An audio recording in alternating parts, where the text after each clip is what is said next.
UPSC civil services coaching సంబంధించి CSBIS అకాడమీలో June 5వ తారీఖు నుంచి కొత్త బ్యాచ్ స్టార్ట్ అవుతుంది. ఈ బ్యాచ్ 1 ఇయర్ ఉంటుంది. ఇది ఆన్లైన్లో ఆఫ్లైన్లో యాక్సెస్ చేయొచ్చు. కేరళలోని కొచ్చి కోస్ట్ దగ్గర ఒక కార్గో నౌక, లైబీరియన్ నౌక అనమాట, ఎంఎస్సి ఎల్సా 3 దీని పేరు. ఈ నౌకలోంచి ఆయిల్ స్పిల్ అయిపోయింది. చమురు బయటికి లీక్ అయిపోయింది అనమాట. స్పిల్ అయ్యి సముద్రం మీద కోస్ట్ దగ్గర ఒక అట్టలా పెరిగిపోయింది. ఈ నౌక కాస్త క్యాప్సైజ్ అయిందంటే కాస్త పక్క కొరిగి బోర్లా పడి మొత్తం ఆయిల్ స్పిల్ అయిందనమాట.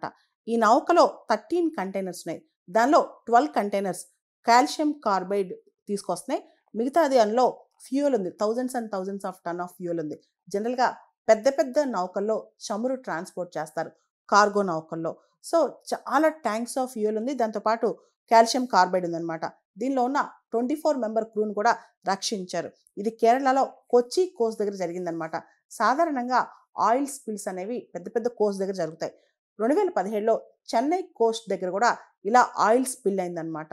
సో ఆయిల్ స్పిల్ అవటమే కాదు, ఈసారి ఆ కంటైనర్స్ ఏదైతే షిప్ బోల్తా పడి పడవ బోల్తా పడిందో, క్యాప్సైజ్ అయిందో, ఆ కంటైనర్స్ కూడా చాలా స్పీడ్గా సీలో తేలుతున్నాయంట. ఇక్కడ దీనివల్ల ఏమవుతుందంటే మెరైన్ బయోడైవర్సిటీ కానీ, మెరైన్ ఎకోసిస్టమ్ కానీ, ఎక్వాటిక్ లైఫ్ కానీ, అంటే బర్డ్స్, మ్యామల్స్, ఏదైతే షెల్ ఫిషెస్ అవన్నీ అక్కడ మెరైన్ ఎకోసిస్టంలో ఉంటాయో అవన్నీ కూడా ఇబ్బంది పడతాయి. దాంతోపాటు అవన్నీ వాటి యొక్క హెల్త్ కన్సర్న్స్ కూడా చాలా ఎక్కువ ఉంటాయి అనమాట. తర్వాత ఫిషర్మెన్ కమ్యూనిటీ కూడా అక్కడికి వెళ్ళలేవు. కోరల్ రీఫ్స్ కానీ, సాల్ట్ మార్షెస్ కానీ, మ్యాంగ్రూవ్స్ కానీ భవిష్యత్తులో కూడా ఈ ఆయిల్ స్పిల్స్ వల్ల ఇవన్నీ కూడా ఇబ్బంది పడతాయి అనమాట. అక్కడున్న మెరైన్ వైల్డ్ లైఫ్ కానీ, వాటి హెల్త్ కానీ అస్సలు మంచిది కాదు ఆయిల్ స్పిల్ అనమాట. ప్రపంచంలో చాలా చోట్ల ఆయిల్ స్పిల్స్ అనేవి చాలా కామన్ అనమాట. ముఖ్యంగా కార్గో నౌకలు ఏదైతే కార్గో క్యారీ చేస్తాయో లేదా ఆయిల్ క్యారీ చేస్తాయో వాటిలోంచి స్పిల్ అవుతూ ఉంటుంది. ఈ ఆయిల్ సముద్రం దగ్గర, కోస్ట్ దగ్గర ఒక బాగా ఇలా పెరిగిపోద్ది అనమాట. ఒక అట్టలాగా పెరిగిపోయి ఆయిల్ స్పిల్ అనేది చాలా కాలం ఉంటుంది. సముద్రంలోంచి ఆయిల్ స్పిల్ జరిగినప్పుడు ఆయిల్ని క్లియర్ చేయడం చాలా కష్టం. దానిలో రకరకాల టెక్నిక్స్ వాడతారనమాట.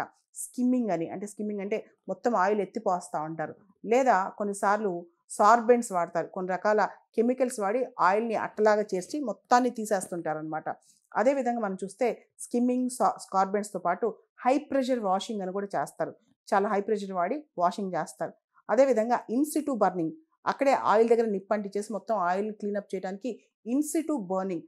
గల్ఫ్ ఆఫ్ మెక్సికో దగ్గర పెద్ద ఆయిల్ స్పిల్ జరిగితే అప్పట్లో ఇన్సిటు బర్నింగే చేశారనమాట. అదేవిధంగా గెలటిన్ ట్రీట్మెంట్ అని చేస్తారు. ఆయిల్ స్పిల్స్ అవుతే ఆయిల్ని తీసేయడానికి, మొత్తం ఆ తేటని తీసేయడానికి చాలా కష్టపడతారు. కానీ ఒక్కసారి ఆయిల్ స్పిల్ అవుతే అక్కడున్న మెరైన్ బయోడైవర్సిటీ, అక్కడున్న బర్డ్స్ కానీ, అక్కడున్న ఈకోసిస్టమ్స్ కానీ ఇవన్నీ బాగా దెబ్బతింటాయి అనమాట. కేరళలో కొచ్చి కోస్ట్ దగ్గర చాలా పెద్ద ఆయిల్ స్పిల్ జరిగింది నిన్న. లైబీరియన్ షిప్ ఒకటి క్యాప్సైజ్ అయిపోయి, అంటే బోల్తా పడిపోయి చాలా స్పిల్ అయిందనమాట. యూపీఎస్సీ సివిల్ సర్వీసెస్ కోచింగ్ సంబంధించి సిఎస్బిఐఎస్ అకాడమీలో జూన్ 5వ తారీఖు నుంచి కొత్త బ్యాచ్ స్టార్ట్ అవుతుంది. ఈ బ్యాచ్ 1 ఇయర్ ఉంటుంది. ఇది ఆన్లైన్లో ఆఫ్లైన్లో యాక్సెస్ చేయొచ్చు.